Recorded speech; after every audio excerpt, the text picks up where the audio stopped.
Yana bitta savol keldi, mana qizimizlar yozyaptilar. Men homiladorman. Kesir kesish uslubida tug'sam yaxshimi yoki o'zim tug'aymi? Bunaqa savollarni qabulda ham meni hamma homiladorlarim beradi. Hozir moda bo'lib ketgan kesirva qilib tug'sam og'riq his etmayman, qinim tor qoladi, erim uchun qiziq bo'laman. Lekin biz shifokorlar hech qachon kesir kesishni xohishga qarab qilmaymiz. Kesir kesish uslubiga o'zini ko'rsatmalari bor. Agar bolajon noto'g'ri o'tirib olgan bo'lsa, boshi past emas, tepada bo'lib qolgan bo'lsa, bolamizni vazni katta bo'lsa, tos suyaklarimiz tor bo'lsa yoki ayol yaqinda ko'z nurlarini yaxshiroq ko'rish uchun operatsiyalar o'tkazgan bo'lsa, ayolning oldingi xastaliklari oddiy tug'ruqqa to'sqinlik yaratsagina kesir kesishni tavsiya beramiz. Esimizdan chiqmaydi aziz qizaloqlarimiz, kesir kesishning ham asoratlari bor.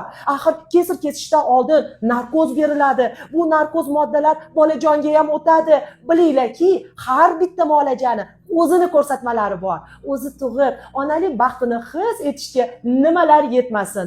Albatta shifokor bilan maslahatlashing. Tug'ish yoki kesir kesish bilan amalga oshirishni faqatgina ginekologingiz hal qiladi.